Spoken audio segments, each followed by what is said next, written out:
Bande dessinée, romans, magazines, tout y est dans le stand proposé par le SILA. Dès l'ouverture des portes, les curieux se sont aussitôt dirigés vers leurs éditions préférées et ont découvert les nouveaux stands, comme celui de El Mektaba Philosophie et Soufisme, qui y participe pour la première fois.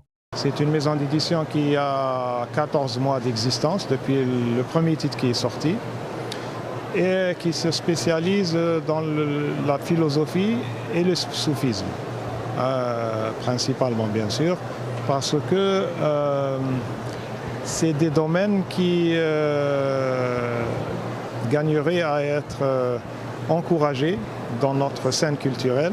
Dès les premières heures, les visiteurs ont commencé à affluer en grand nombre avec une concentration d'étudiants et de lycéens de tout âge.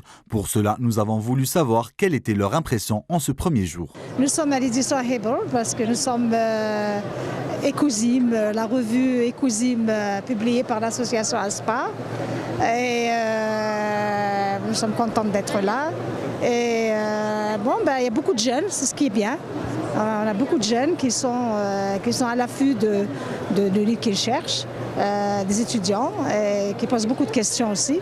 Donc ça se présente bien pour une première journée. Le SILA est une très belle occasion pour s'imprégner un petit peu de toutes les dernières publications et notamment les anciennes publications et permettre davantage à l'Algérien de lire et de s'intéresser à ce créneau qui a été, je dirais, ces dernières années bien délaissé. On est venu pour voir les livres, aussi pour acheter des livres pour nous aider à mieux se cultiver et aussi pour passer le temps. En marge de l'ouverture du SILA, la ministre de la Communication française Fleur Pellerin a déclaré être très honorée que la France soit l'invité d'honneur de cette 20e édition du Salon du Livre d'Alger. Pour sa part, le commissaire du SILA, Hamidou Messaoudi, a estimé que le choix de la France était motivé par les bonnes relations culturelles entre les deux pays, rappelant que l'Algérie avait été leur invité d'honneur pendant toute l'année 2013.